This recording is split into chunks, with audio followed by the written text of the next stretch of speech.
Assalomu alaykum, topdagi qarindoshlar. Hammanglarga har vaqt xayrli bo'lsin. Men bu topdan chiqib ketgandim. Mush Hamidga meni akirib qo'yibdi. Rahmat. Assalomu alaykum, tavakkul. Qanday ahvolingiz, jimot edingizmi? Shu topdan chiqib ketgandim. Savol bakchi qo'yilib ketganda ekan, bo'libmi siz bakchi savol qo'yasiz-ku. Shuning bilan chiqib ketgandim. Bunaqa javob berib o'ltig'lanmaylik deb. Yani kirishim gül götüpyansiz savol qo'yibsiz. Bununla bir kuchimning yetishicha bir javob beray deb o'yladim. Said Akram akamniki nima degan so'zni angladim men. Bu din masalasida bir boshqa chiqqil bo'lmaydi, diniy masala deb shunday bir gapni qilibdi. Hamda bu gapniki ikki tarafi bor. Said Akram akam maqsad qilayotgan din qandoq din? Bu Allah'ın dini qandoq din degan bundaq bir ikki masala bor-ku bu yerda. Said Akram akam boshqa chiqqil bo'lmaydi degan din shu biz uzundan bir so'zlayotimiz. Hozirgi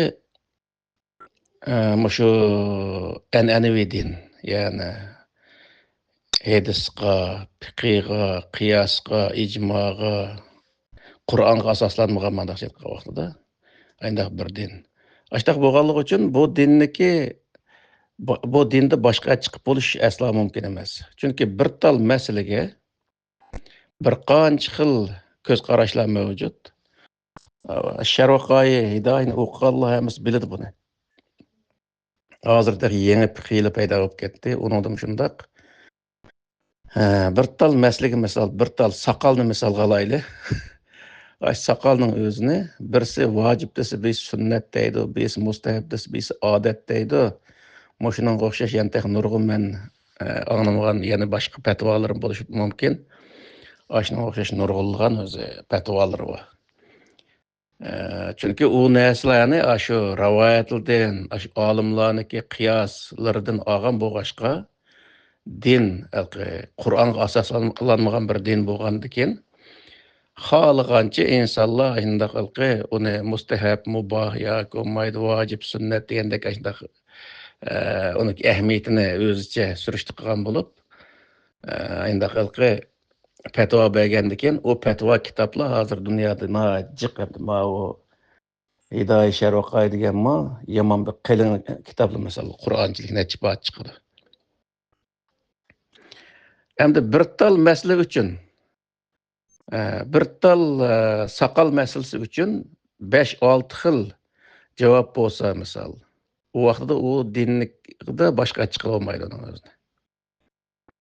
Ya'ni demakchi o'g'lim nima degan vaqtda uniki tutamliq bir asosi yo'q bir din. Kim gap qilsa shu din oldigan, kim shu dunyoda 1,5 milliondagi hozir rivoyat bor ekan-ku. Aşı rivayetlarniki birisini akiblik meni mandaq desa, aşı din olib qoldigan ashtaq shu bo'lgandan keyin bu dinni boshqa chiqib bo'lish aslo mumkin emas. Boshqa chiqmaydi. Uning uchun bizniki shu dinni o'qigan olimlarimiz faqat tarjima qilib, shu mollulniki nasl keraklarining o'zini yetkiza oladi. Ammo o'zi ijtihod qilish orqali bu narsani Qur'onga asosan mandaqga deb kesimlik bo'ladi, ya'ni keskin bir hukm chiqarolmaydi. Uning uchun bu yerda bu dinniki boshqa chiqmaydigan bir din bo'lib qolishniki sabablari mana shu. Endi men shaxsan o'zim qarta deyotim gapni, yana men ko'rgan din, men tadqiq qilgan dinning o'zicha degan vaqtda men hammani Qur'onga asoslangan bo'lg'ashqa, diniy masalaning hammasi Qur'onga asoslangan bo'lg'ashqa u boshqa chiqadi. Onun 5'i var, ahırsı var. 5'i elhamdülillah başlandı, ahırsı vennas ölen ahırlışıdı. Şu 305 varak kitap şu, aşının içinde hemen neyse, onun içinde petva bergamma, şu yerdeki prensipler asasen petva özü çıkır zaten. Onun uchun bu yerdagi narsa nima degan vaqtida hech qanday u yerda talash tortish va hokazo narsa bo'lmaydi. Bu oxirisi chiqadigan din bu. Ya'ni oxirisi bor, beshi bor din. Ma bu Qur'ondagi din. Hozir dunyodagi an'anaviy din beshi ham yo'q, oxirisi ham yo'q. Buningdan keyin yana 1000 yil dunyo mushundaq davom qilsa, 1000 yilgachilik u fatvo yana orqadan chiqilaverdi. Chunki uniki ma'ni qilsang bo'lmaydi deb bir cheklim bo'lmagan ekan u yerda. Hammasi o'z manfaati, o'zining sha'ni shuhrati uchun shunday o'zi fatvo chiqaradigan bo'lg'achqa, u narsa ayndaq ketaverdi bundan keyin. Bizning deyotganimiz nima endi bu vaqtida? Deganda, oxirisi chiqadigan dinga qarab mangayli. Oxirisi chiqadigan bir dinni tutayli. Oxirisi chiqmaydigan, u hamma odam o'z beshicha shunday o'zi fatvo chiqargan bundaq narsani tutmayli.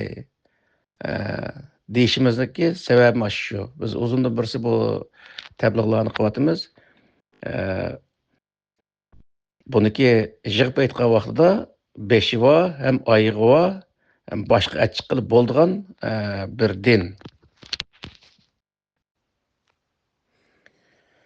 Hamda Said Akram akamniki bu yerda diniy masalaning o'zini, ya'ni dinni nimaga aralashtirmasak, shu vatan millatning masalasiga undaq bir aralashtirib ketmasak degan mazmundaroq gap qilibdi.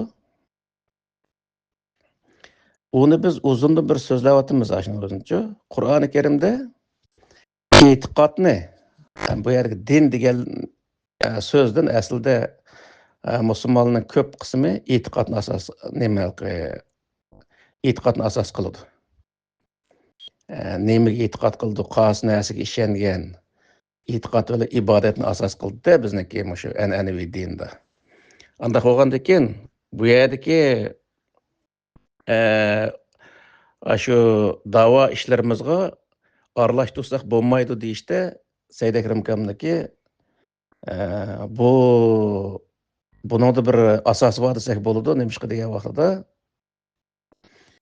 e'tiqodni aralashtirib, millat yoki davlat bizniki e'tiqodimiz bilan o'xshashga, davlatdagi insonlar misolda bizniki e'tiqodimiz bilan o'xshash, biz ashna bilan hamkorlashimiz, o'zi bizning e'tiqodimizga o'xshamaydi-ki, uni biz hamkorlashmaymiz degan o'xshash mundaq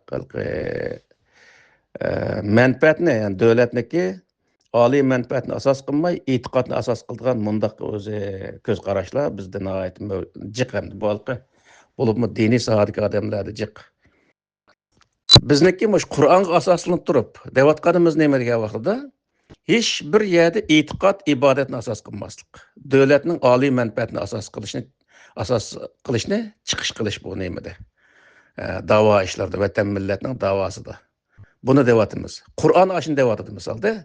Lakum dinukum valiyadin degan oyatning o'zi meni shuna o'tishdi. Bir jamiyatda yashagan insonlar bo'lsa-mu, bir-biri bilan muomala qilmoqchi bo'lsa, e'tiqodiga, ibodatiga asoslanib emas, uning insonlik qarta muomala qilish. Biz davlatniki, ya'ni vatanimizni ozod qilamiz degan mush da'vo ustida mengatimizga hozir. Mushu jarayondami ham e'tiqodni asos qilmaslik. Manfaatni asos qilish, davlat manfaatini asos qilish. Mana mushuni qarta ketyapmiz biz. Davomli mushuni o'zini tashkil qilyapmiz. Bu bizniki dinchilikni emas, dindarlikni tashabbus qilamiz. Ammo dinchilik qilish orqali boshqa dindagilarni haqoratlab, boshqa dindagilarning o'zini dushman tutib, o'ziga o'xshamaydigan mazhabdagilarni dushman tutib, dushmanni ayntadigan, dushmanning doirasini ko'paytiradigan, kengaytiradigan mundaq ishlarni o'zini qilmaydi. Bizning dushmanimiz faqat Xitoy. Uning sirtidagi insonlar qaysi din, qaysi mazhabga mansub bo'lsin, u o'zining shaxsiy ishi. Biz uningdan vatan millat uchun qanday manfaatlarni ola olamiz? Buni asos qilishimiz kerak deb ma'noning o'zini deyapmiz-da. Qur'on mushuning o'zini deyapti. Uning uchun biz Qur'ondagini mushundaq yetkazyapmiz xalqqa. Ya'ni. Shuning uchun bu xalqi Said Akram akamniki bu yerda deyotgani, mencha buni asos qilmaydi, men deyotgan gapni asos qilmoqlik, diniy sohada so'zlama degan mundaq ma'noda gap qilmoqchi hamda. Dini sahada yani islom dini sohasida so'zlashib qolsa, islom sohasida so'zlashib qolsa, islom e'tiqodni asos qilmagan bir din bu. Yani e'tiqodni asos qilmaydi. Bu o'zi adolatni asos qilgan, ilm bilan adolatni asos qilgan bir din. Buniki nemisdim zaten davlat tuzumi, yani davlat qurish sohasidagi qo'ygan prinsiplardimi zaten o'zi tashqi siyosatni tamomanla payg'ambar alayhissalom o'z vaqtida shu davlatniki oliy manfaatni asos qilganligi, ichki sohada yana davlatning ichida adolatni asos qilganligi Qur'onda turdi. Zaten payg'ambar alayhissalomniki hayotida shu narsa aniqlam bor endi. Bu bizga nihoyat keng doiradagi bir tushunchani berdi. Mana shu vaqtda hozir har qanday demokratik davlatlar bilan yoki qanday e'tiqod, qanday sistemadagi davlat bo'lishini qat'iy nazar biz u yerda faqatla davlatimizning mustaqilligi, davlatimizniki oliy manfaatni asos qilgan holda muomala qilish Qur'oni Karim yo'l qo'ygan bir yo'l degan gap. Qur'oni Karim o'zi biz ko'rsatgan yo'l mana shu vaqtda. Buniki hech qanday xalqaro siyosatda bizniki o'zi nima bo'lqi da'vo ishlarimizda bizga to'sal bo'lgan bir yeri yo'q. Aksincha bizniki yo'limizni texnik yaxshi yo'ritib berdi degan gap. Endi bu Qur'onning o'zini aynan holatda yo'rsak qanday bo'ladi, kishilarga tushundirsak qanday bo'ladi, tushundirmasak qanday bo'ladi. Ba'zan odam deydi, mush Qur'onni biz shu o'tirda Qur'onning nazar programmasini boshlab qilgandan keyin bizga udullab telefon qilgan odamlar bor, xat yozganlari bor, shu WhatsApp'da so'zlaganlar bor. Va buni qilmaslik kerak edi, oqchi ko'kchi, buning vaqti emasdi degan odamlar bor.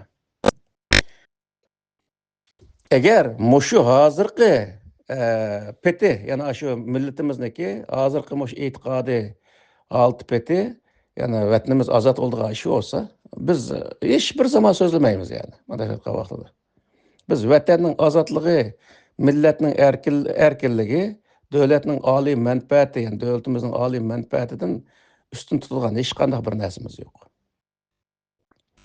Lekin bu yerda bo'lgan narsa nima degan vaqtda tarixdan buyon masalan Yaqub Bekning zamonasi bo'lsin, shu Xo'jalar zamonlari bo'lsin, shuning hammasida bir e'tiqodga bog'lanib qolib, sirt bilan bo'lgan munosabatning o'zini joyida o'zi hal qilolmay,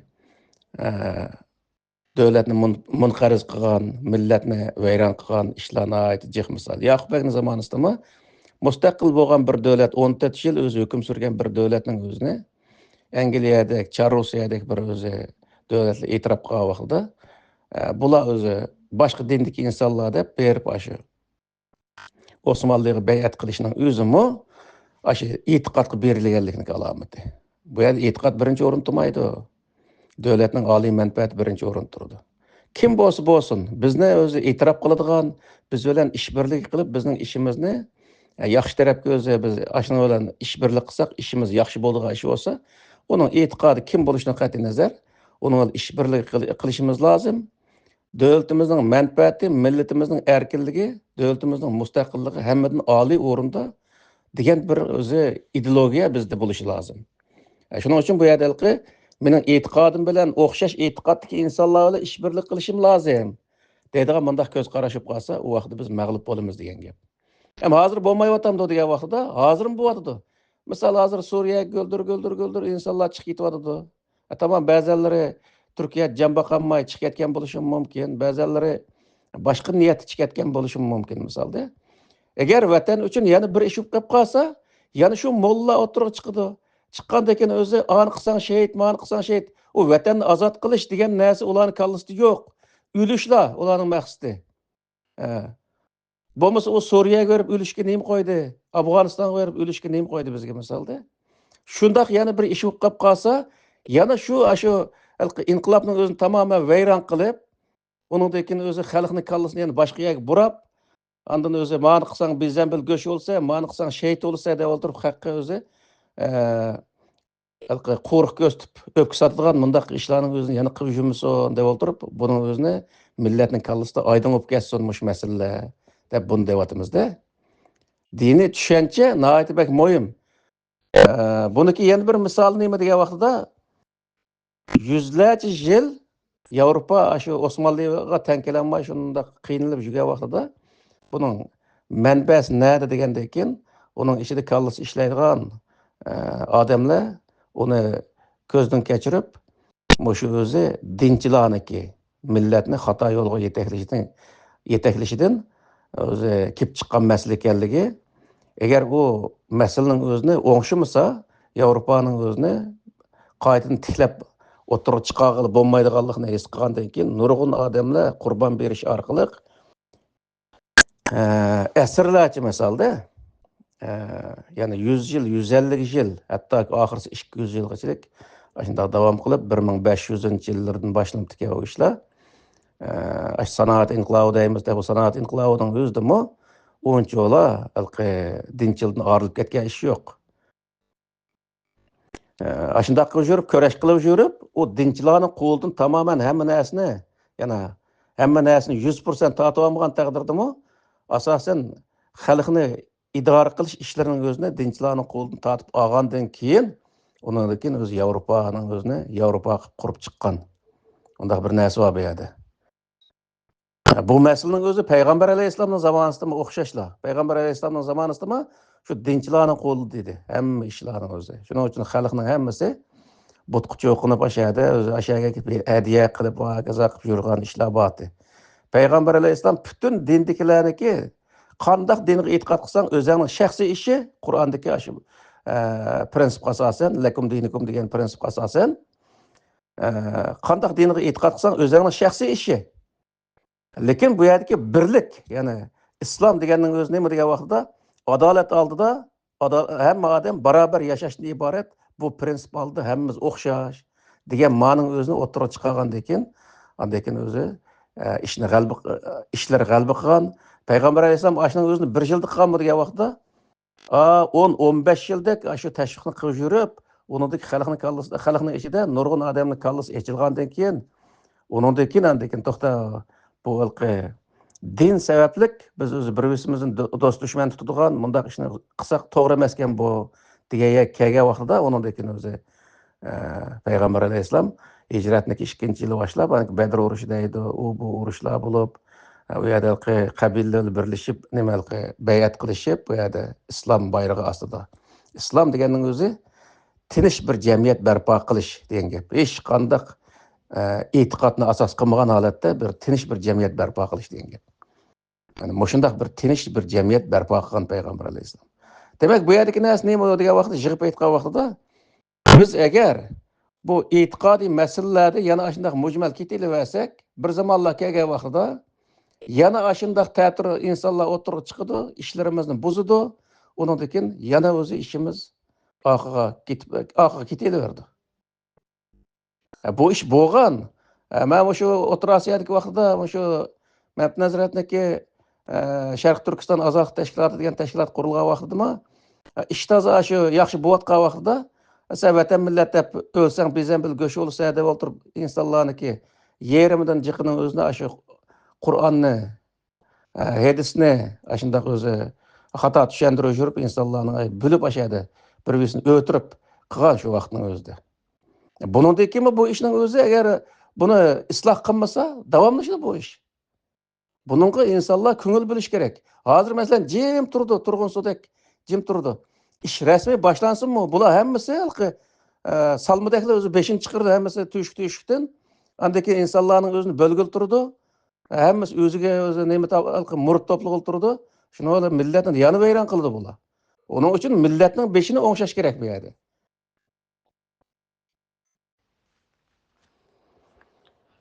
Shuning uchun bu millatniki beshini o'ngshaydigan birdan-bir narsa nima degan vaqtida diniy sohada Qur'onga asoslanmasak bo'lmaydi. Siyosat sohasida siyosatchilar zaten xalqaro har yer bilan ishbirlik qilib siyosat qilyotadi-ku. Ham diniy sohada siyosatni qandoq qiladi? E'tiqod qandoq narsa? Masalda Bunun özünü hammasini insonlarimiz yaxshi tushunishi lozim. Shu tushungandan keyin shu bo'yicha ish qilgan vaqtida undan keyin o'zi millat o'ziniki yo'lni to'g'ri ep mang'alaydigan gap. Bu yerda hozir 2,5 yil, 3 yil olib qoldi. Hamma odamning diniy e'tiqodi o'ziga, mazhabi o'ziga degan ko'z qarashda menishimiz lozim. Birisimiz yana birsimizning e'tiqodiga, ibodatiga daxl tarz qilmasligimiz lozim. Yoki boshqa millatning e'tiqod, ibodatlari bilan ishimiz bo'lmasligi lozim. Bizniki tashqi siyosatimizda, masalan, boshqa millat, boshqa davlatlar bilan munosabat qilishda uniki musulmonmi, yahudimi, xristianmi, yo nasorami, yoki buddistmi, u o'zining ishi. Faqatla biz uningdan qanday manfaatlanamiz? Vatan millat uchun qanday foydalarni ola olamiz? Buni asos qilishimiz lozim deb kelyapmiz hozirgacha. Şoňalky aşo Qur'andaki döwletçilik diýen nemedimi? Aş Facebook'ta qo'yib qo'ydik, maşo nemedim ba, maşo Qur'an nazar degan programmamızdan ba. Döwlet hiç bir zaman bir din namida yoki bir e'tiqod namida atalmaydı. O Peygamber Aleyhisselam qurgan döwletning özünü Medine İslam döwleti dep nem qilib aşo alaydı bir İslam döwleti degende hem de bir la ilahe illallah Muhammed Rasulullah deganning üstü qurilgan bir döwlet degan ma'noda devatida gapning özüne. Unda emas o döwletning özü. Haqiqiy islom, yani haqiqiy islom deganimiz nima desa, hech qanday e'tiqodni asos qilmagan bir o'zi nima? Tuzum. Yani islom degan bir tuzum o. Hech qanday bir e'tiqodni asos qilmagan holatdagi bütün e'tiqoddagi insonlarniki, yani har qanday e'tiqoddagi insonlarning e'tiqodi o'ziga tinchlikda barabar yaşaymiz degan o'zi, adolat ostida barabar yaşaymiz degan prinsipda hammamiz bir degan mandaq narsaga markazlashgan shu vaqtning o'zida. Yani şuna gap sal jiqara qilib ketib qoldi, şunu bölüp o'zi so'zlab qo'ydim. Hamda bu yerda mening farzimcha Said Akram akamniki asos qilgan yerlarniki bir qism to'g'ri yerlari bor, ammo uniki nishon qilgan yerlari, ya'ni xato bir yerni nishon qilgan yerlarimi menimcha bor. Yani onu gaplarda ochiq chiqmagan taqdirdami Qur'onni so'zlagan odamlarga misol bunu so'zlamasa bo'ldi, diniy e'tiqod so'zlagan odam buni so'zlamasa bo'ldi deb hamma odamga buni o'zini deyishga hojat yo'q. Qur'on davlat qurish uchun, ya'ni shu vaqtda payg'ambar alayhissalomniki davlat qurishim shu Qur'onga asoslanib qurgan-ku. Davlat qurish uchun o'zi o'tirib chiqqan, o'tirib qo'yilgan bir kitob bu. E'tiqod emas u yerdagi narsa. Shu Qur'on e'tiqod, hamma odamning e'tiqodi o'ziga deb qo'yishning sababi bu. Bo'ldi, jiqara qilib ketib qoldi. Assalomu alaykum. Uyg'ur azod tobidagi barliq qarindoshlar, assalomu alaykum. Kerem Zahir ustoz, qanday ahvolingiz? Yaxshimi? Yaxshi o'tamsiz? Ma topda akirib qo'yibsiz, xush bo'ldim. Yani chiqib ekansiz. Kirganligingizdan nihoyat xush bo'ldim. Kerem Zahir ustoz, men ma'u Said Akram akamninki gapini anglab, tunugun yomon ishlaydigan odam bo'lgandan keyin ishlab nima qilib qoldim. Bugün etiyen anlab bu Said Akram akamning gapi zodi qanday gap endi bu Said Akram akam mu odatiy gapni qilmaydi cho'qim. Bir yerlardan bir yerlarga bir bog'lanishi bo'lmasa demaydi bir gapni. Endi biz Said Akram akamning gapini bir qaytib bir anlab bo'lsa. Ondan keyin men bir savolimga bir tushuntirib bergan bo'lsangiz. Endi Said Akram akamning deyishicha biz şu azadlığımız için bu dinin ayağa çıkan olmaydı. Bu dini meseleye bekirip geçsek olmaydı. Deydi. Endi sizning şu nimenizde uzundan beri nebelerinizde vaktimden yetişini anlayman Kerem Ustaz. Çoğun bu dini meselelerden doğru düşünceye erişmesek vatanning azodligiga erishmaymiz deydigan sizningki ko'z qarashingiz bor. Yana birisi, ikkinchi birisi bu dinning oxiriga chiqqani bo'lmaydi, buni chiqolmaymiz debdi. Xatolashmasam, bu Said Akram akam. Endi bu dinning rost oxiri beshi bodinmi yoki yo'q dinmi? Agar rost oxiriga chiqqani bo'lmasa, siz mushu dinning oxiriga chiqishiga ishlaydigan bir odam. Menmi shunday bir bu dinning oxiri zaten chiqib bo'lgandanda, beshi bilan oxiri. Buningga faqatla bizningki tushunchimizning tuvan deb qarayman. Lekin Said Akram kam anda degandan keyin men biroz o'ylashib qoldim. Chunki Said Akram kammi abim deganimdek odatdagi bir gaplarni modal qiladigan kishi emas. Shuning uchun rost bu dinning oxiriga chiqqanda bo'lganmi, chiqqanda bo'lmaydiganmi? Ammo shu jihatlardan bir tushuncha bergan bo'lsangiz, nihoyat xush bo'lardik. Rahmat. Ahmetcan, nihoyat yaxshi bir so'zni qildingiz bu yerda. U bo'lsa-mu, o'zimizning haqida ko'proq to'xtalsak, boshqalarning qiladigan nurg'un tadqiqotlar bor dedingiz. Bu bek to'g'ri gap bo'ldi. To'g'ri, biz dunyo vaziyatidan, hozir xabarlardan biz xabardor bo'lib turishimiz, ma'lumotlarga ega bo'lib turishimiz bu xato emas. Lekin shu narsalarning bizga qanday ta'siri bor? Uningdan zodi bizga bir manfaat bormi, yo'qmi? Biz shu narsalardan yaqinqi zamonda olsak qanchalik Uyg'urlar manfaat tegdi? Biz buning uchun nima qilishimiz kerak degan temalarni so'zlasak bek jiq, biz o'zgaradigan taraflarimiz bek to'la o'zgartimiz. Agar har birimiz o'zimizni o'zgartsak, abayqa degandek jamiyatni o'zgaradi. Har bir davlatlarning, har bir millatlarni, har kunlik ish harakatlarni chiqayotgan voqeliklarni tekshiradigan istixbarotlari va istixbarotdan olgan ma'lumotlar orqali qiladigan tadqiqotchilar va mutaxassislar va har bir bo'limlari va bu to'g'risida yo'g'an binolar, egiz silayotgan binolar unda tusi nima ish qildiki, shunday ishlarni qiladi. Endi biz anglagan narsalarning hammasi xabarlarda chiqqan masalalar.